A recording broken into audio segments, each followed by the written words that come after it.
Well folks, it's been an amazing summer with the Audi RS e-Tron GT, but it's time to bid auf Wiedersehen to this glorious machine. Throughout the summer, the hills of the 905 were alive with the sound of, what was it? A fan blowing through a plastic tube? Who comes up with this stuff? Yep, turns out Audi sound designer Rudolf Halbmeier tested dozens of instruments from electric guitars to the didgeridoo. But after stumbling across a 10-foot plastic pipe in his garden and playing around with it and a fan, Audi stuck with that for their flagship electric car's signature sound. Of course, there's a lot more to it than that, just as there's a lot more to the RS e-Tron GT than sticking a big electric motor on each axle and a battery under the floor.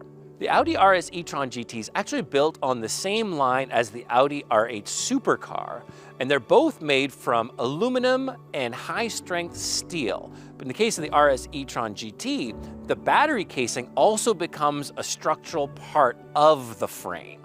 But let's get away from the heavy engineering talk for just a sec. As the flagship EV in Audi's lineup, the RS e-Tron GT is the pinnacle of the Audi Sport brand. As such, it has to deliver the heady performance of a supercar, but also the practicality of everyday usability.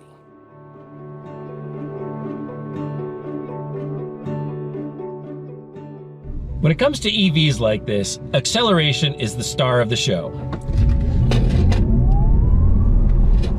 The RS e-Tron GT can accelerate from 0 to 100 kilometers in 3.3 seconds.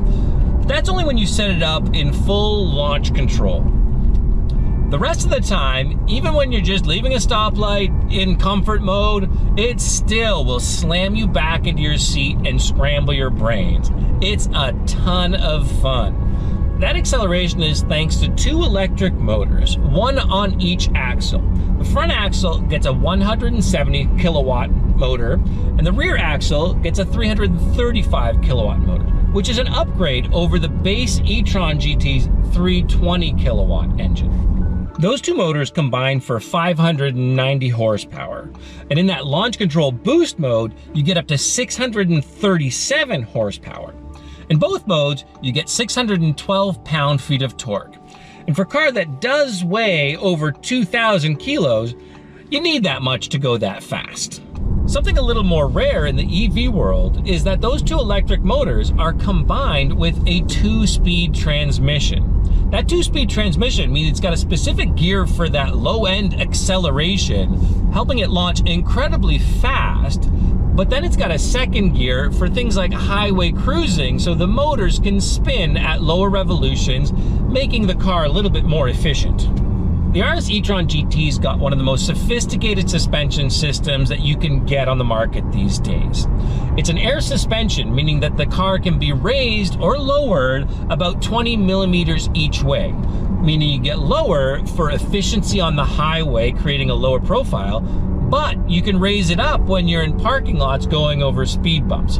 Once again, the best of both worlds. Another neat system they've got in the RS e-Tron GT is 4-wheel steering. And that means the rear wheels will also turn just a little bit in order to help with two things. At low speeds, it'll help with a tighter turning circle, meaning you can make tighter U-turns, and also it's just much easier to get into parking spots in tight parking lots. The RS e-Tron GT we're driving is fitted with the carbide brakes, which is a lower level than carbon ceramics, but they're absolutely incredible. They will grip anything, and attached to 21-inch wheels, it's got all the grip to stop from those speeds, as well as to achieve grip in the corners.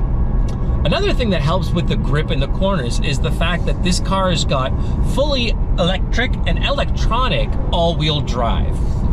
The motor on each axle can act independently, so it can be full front-wheel drive or full rear-wheel drive, but there's also torque vectoring, meaning that you can send power to either of the rear wheels in order to help with getting through turns by accelerating the rear outer tire in order to push it and tuck in the nose around tight turns. If there's one sore point with the RS e-Tron GT's performance, it's probably just steering feel.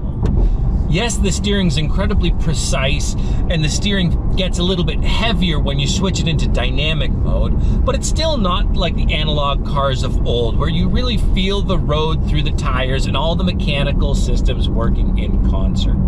That's just not something you're gonna get with EVs these days.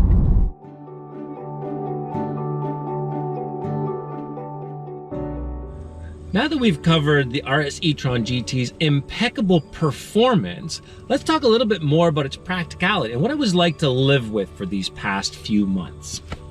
As mentioned, the suspension is about as sophisticated as it gets. In addition to the air suspension being able to raise and lower the car, it's also got adaptive dampers, which should give it harder and softer settings depending on comfort versus dynamic mode. Now, the suspension is fantastic. Over rough roads, it's reasonably comfortable, but then when you take it into a turn, it also corners really flat because it's got such a stiff frame and great suspension. However, there doesn't seem to be really much difference between comfort mode and dynamic mode. So if you're looking for a clear difference, you're not going to find it here. When it comes to everyday livability, comfort is obviously front of mind. And to that end, the seats are hugely important for being comfortable over long distances or just getting in and out. Now, getting in and out is a bit of a challenge since this is such a low car, but once you're in, the seats wrap around you. They're adjustable in a variety of ways, so a lot of body types will be able to get comfortable. I found them incredibly comfortable for my body type, and they've also got a massage function in addition to the typical heated and cooled functions. The rear seats aren't quite as good as the front seats, of course. They do still have seating and they're nicely contoured. But one of the little problems I had with them is that they're really low, so my younger child can barely see out of the window. Despite the rear seats being so low slung, there's not a ton of headroom because of that sleek profile. So that's a sacrifice sometimes you gotta make in terms of design, but the rear seats aren't great for adults. As mentioned in our long-term intro, the trunk is fairly sizable with over 300 liters of space. However, it's a bit oddly shaped and the space is really stretched out, but not very tall. So if you have anything large, you have to bury it deep in the trunk, not right at the front, because when you try to close the trunk, the lining of the trunk lid will run into it and it'll pop back open since it's a power closed trunk.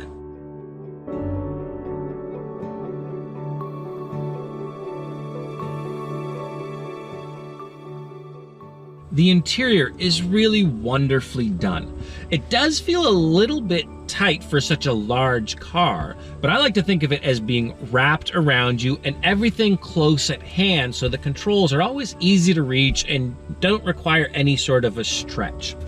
There are tons of features in the infotainment system, and it's really easy to connect your CarPlay or Android Auto. The Bang & Olufsen sound system is simply incredible. The sound reproduction is perfect as far as I can tell. I'm not a huge audiophile, but I do enjoy cranking up my tunes and enjoying my music, and this car delivers that.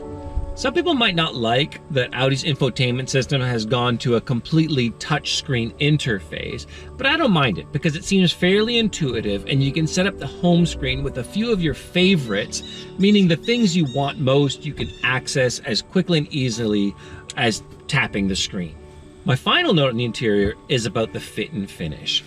All of the leather feels absolutely spectacular and everything is put together really well, really tight tolerances inside and outside, except for one little thing. Over the past couple months, a little rattle has developed that seems to be emanating somewhere from inside the steering column. And search as I might all over the steering wheel, I can't figure out where the rattle is coming from. So it'll have to go back to a dealer to see if they can take the steering wheel off and put that rattle to bed. One of the biggest concerns for those shopping EVs is range and charging speed. The Audi RS e-Tron GT has a pretty large 93 kilowatt hour battery, and that's good for an advertised range of 373 kilometers. Our trip computer actually showed much greater distances in our ideal summer conditions, showing over 420 kilometers on certain full charges and delivering over 300 kilometers on certain drives without recharging. However, as the charge depletes, it seems to start going more quickly. So I really wouldn't recommend taking drives of longer than 300 kilometers without a charging station that you can trust at the end of it. The RS e-Tron GT is equipped with a 9.6 kilowatt onboard charger, and thanks to its 800 volt electrical system, it can actually charge at rates up to 270 kilowatts. So you can really utilize any of those 350 kilowatt charging stations you might be able to find. When you find a functioning DC fast charger at 50 or 100 or 150 kilowatts, I think you should expect to regain about 100 kilometers in half an hour. No, that's not as much as the 100 kilometers that Audi says you can get in 5 minutes, but those 300 kilowatt stations are few and far between, and we're lucky if we find one that's working. My typical charging routine was simply to plug it in at home, and I don't have a level 2 charger at home. I just have a simple household outlet. And that one charged giving me back about 5 kilometers for every hour. So overnight, I would get about 50 kilometers back, and my driving routine was rarely more than 50 kilometers in a day, so I would usually have enough to replenish anything that I drove on a daily basis. In Brampton, we're lucky to have some free public chargers, a lot of our community centers and civic spaces. So when I was lucky enough to get a spot that was available, I would get a little bit of an extra boost. Those level 2 chargers usually operate at a rate of about, 5 to 7 kilowatts. And that was enough to give us about 30 kilometers in a 1 hour charging sessions. And typically when we went somewhere and spent a couple of hours there, once again, it would replenish another 50 kilometers of range, meaning it was enough to get anywhere in town. At the end of our long-term test, I found that I really didn't even need to charge every day because the RS e-Tron GT has so much range. So sometimes I would skip a day charging. Other days, I might skip driving and let it charge for a full 48 hours, which would replenish most of its battery. Finally, let's talk about price. As equipped, this RS e-Tron GT cost $195,000 Canadian. That's a lot of money, but I guess that's what you'd expect to pay when you're getting everyday practicality plus supercar performance. And the thing is, the Audi also has the fit and finish to go along with that price. So you don't feel like you're in something that's under-delivering for that price, and it feels as luxurious as that price that you're paying.